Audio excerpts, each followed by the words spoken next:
once again. Welcome back into my review, and this time I'll be reviewing Ep 20 of Dragon Ball Super. Well, I must say, unlike the previous Battle of Gods arc, this one's moving relatively fast-paced. Yes, in actual fact, in the next episode, the battle already begins against Frieza's army. You've got the same characters that are gonna fight against the 1,000 army, so pretty much you've got Gohan, Master Roshi, Tien, Krillin, so yeah. Oh yeah, of course, how could I forget Piccolo? So 5-man team against Frieza's 1,000 soldier army. Well, we picked up today's episode with once again Frieza. So he's just been regenerated and all that. And he inquires to see who the people around him are. Of course, Sorbet introduces himself, and so does Togoma, Shizame. And then Frieza inquires about his father. But Sorbet said, oh, unfortunately we were not able to resurrect King Cold. And once again Frieza says, well, that's good, because he'll probably want to take charge and be all bossy and all that, so pretty much annoy Frieza to some degree. Shows how much he cares about his father, hey? Well, how much he really cares about anyone apart from himself. And so Frieza realizes, just like the movie Resurrection F, that he's pretty much gotten weaker. He's at a weakened state, so his first for revenge will have to wait a bit. And of course, Sorbet speaks of what's happening on Earth about the Saiyan Kakarot, how immensely strong he's become, that he's able to beat the likes of Majin Buu, which Frieza, surprisingly, of course, if you haven't watched the movie, he has heard them. He has come across the name of Majin Buu, and also Lord Beerus. In fact, well, that was already a given, since Lord Beerus supposedly told Frieza to destroy Clan Vegeta. So, yeah, and he came, and Frieza says, there are two beings that my father pretty much told me to stay clear and never challenge. And that is Majin Buu and Lord Beerus himself. So, yeah. Now, here's where it gets a bit interesting. Unlike the movie, right, what happens is, Togoma, he still speaks out against Frieza to say, they're saying to become mentally strong, you shouldn't challenge them, and forget about it. You know, things along those lines. Now, Frieza, yeah, well, this pretty much can semi-confirm the rumor up to this point. Frieza, yes, wanting to test his powers out, see how strong he currently is. Out of nowhere, fires a beam! It hits Togoma on his leg, and then more beams on the other leg, and then the arm, and a few places on Togoma's body. To a degree that Togoma just boom, falls on the ground, and you don't know what happened. So Togoma's lying there, and everyone's like shocked. Somebody's like, oh. And then Frieza's like, well, my power has taken a toll, hasn't it? And he pretty much looks at Togoma and says, hey, your current state, you're just too pathetic to kill now. So, he actually spares Togoma, unlike the movie Resurrection F. Yes! The rumor of Captain Ginyu returning in some body switch change with Togoma may actually come into fruition after all. Yes, so Togoma is going to join in the 1,000 army battle, yes. Comes with Shizame and Sorbet. After 4 months, to Earth. And yet, back to the fast pace, it's disappointing because once again, like the movie, we do not see Frieza's fall out of training. However, there's a flashback when Frieza's on the ship of his time in hell. Mind you, we did see in the previous prior episode, he's being serenaded and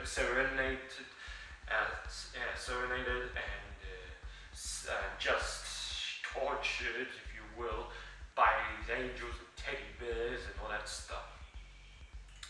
Perhaps when he actually transforms in that golden state later on in other episodes, we may have a flashback of how he first achieved such form. Yes. Okay. We cut also to Beerus' planet. So Vegeta and Kakarot still sparring against each other actually for like the first time ever. And Whis is pretty much watching on, examining each other's movements. And it comes across to pretty much Vegeta and Kakarot are releasing their powers and stuff. They're not really controlling it. Whis goes, stop! Just raise the power within your own body, within your mind. Because the way you're doing it, you're easily allowing your opponent to sense your power, to see your power.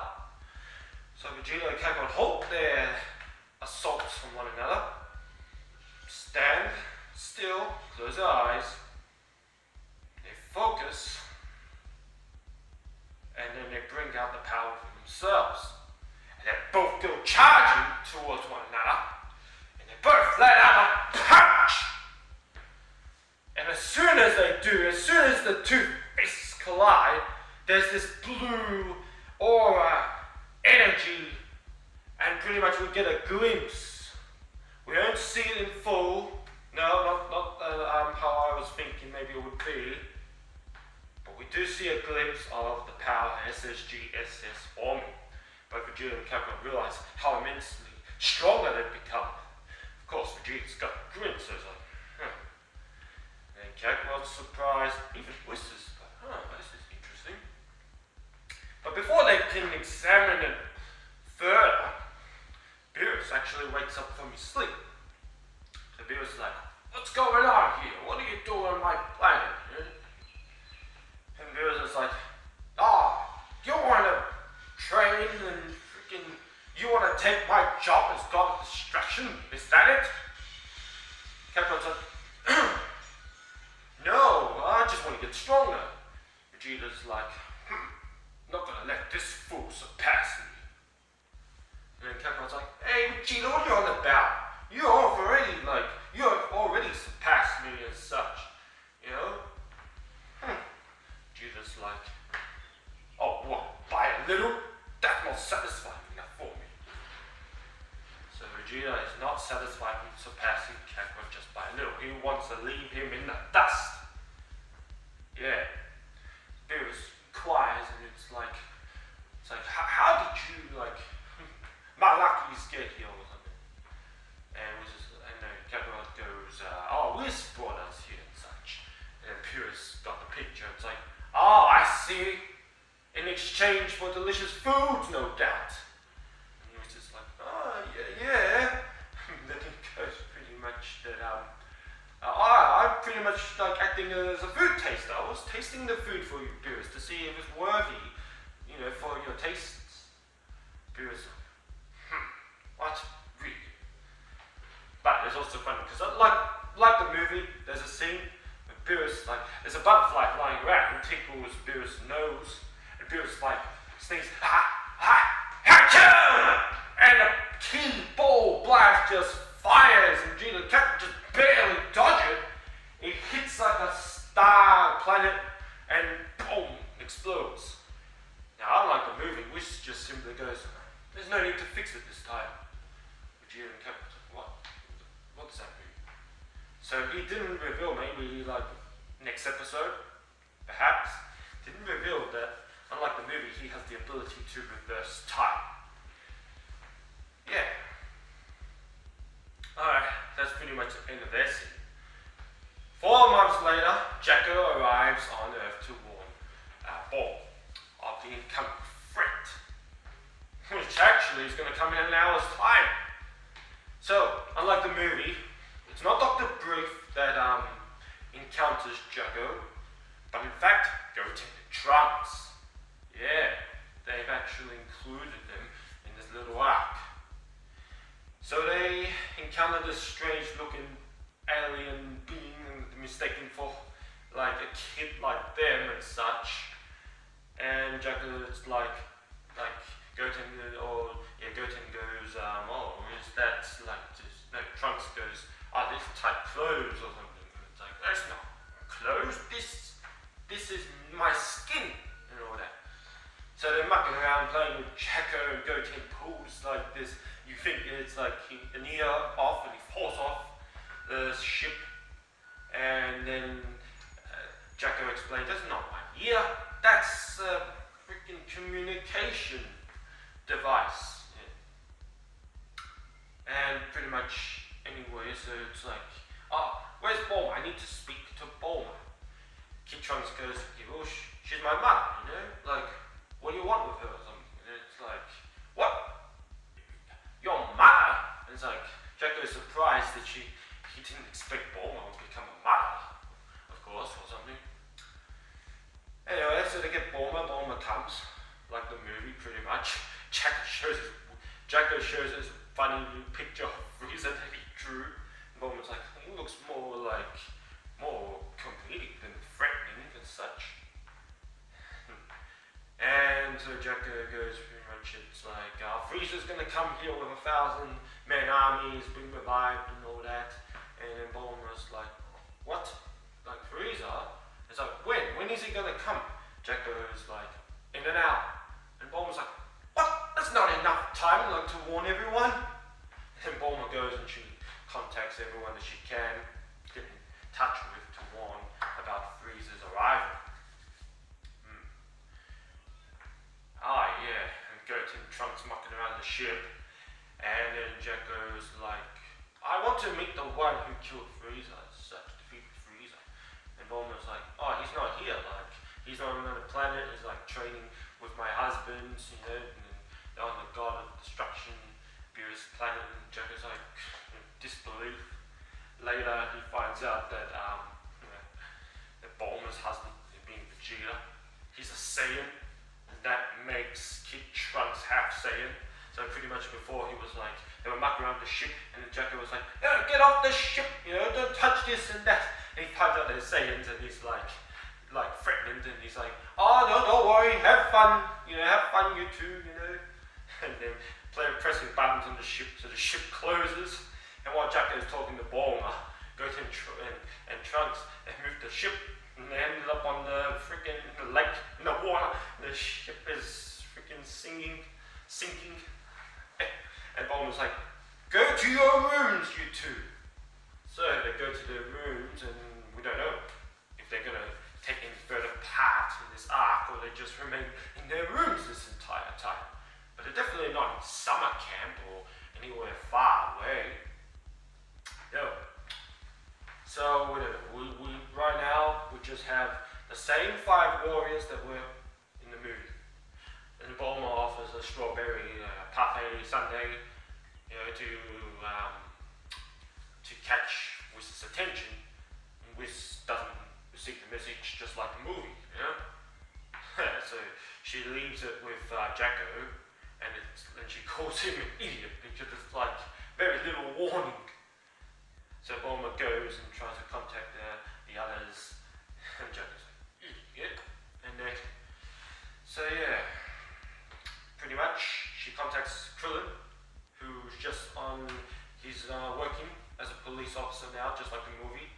But we don't see the scene of him chasing down the bad guys as such. So he's just back at the office, just waiting, I think, on the next call job, you know, taking a breather. Bulma contacts him, and it's like, Frieza is back, you know, you need to get everyone you can, you know, as such. So Krillin contacts his wife, 18. She comes with her daughter and pretty much gives Krillin his old doji. And Krillin's like, oh, it'll still fit. And yeah, it fits. And then Krillin asks his wife to shave his head so bald once again from time ago. So pretty much nostalgic old days Krillin, yeah. So yeah, he goes, gets Master Roshi, the gang. They all meet one year and they're flying towards the supposed battlefield. At the same time, Frieza arrives, yes, with Shizami, Sorbet, Tagoma, and the rest of the army, if you include, I don't know, if 1,000 men is excluding them or including them, perhaps, I don't know. But anyway, next week, battle begins, and apparently Krillin is the one who is most in danger at the moment. Frieza goes in, anyone who kills Krillin or the bald one or something, let's be more specific, bald Shorty, because Tien is also bald, will get a planet of their choosing or something like that. So, yeah, so Krillin has to run away or really has to be careful as such. Gohan, the others, I'm sure they will protect him. Mostly, I think, Gohan. Yeah, that's it for this week's episode. Fast-paced, very fast-paced compared to Battle of Gods. Battle of Gods took 3, maybe to 5 episodes until it really picked up, you know, get to the arc. This, Resurrection F, not many really. But yeah, we see Vegeta and Kakarot are still sparring and training. We don't see much. Yeah, this episode was alright. Wasn't too bad. I'm just glad that they changed things up a bit. So Tagoma's still alive. Somewhat gives me hope for a new ending. Yeah. Because unlike the movie, everyone agrees Vegeta should be the one to kill Frieza, and it was once again taken away from him. Yeah.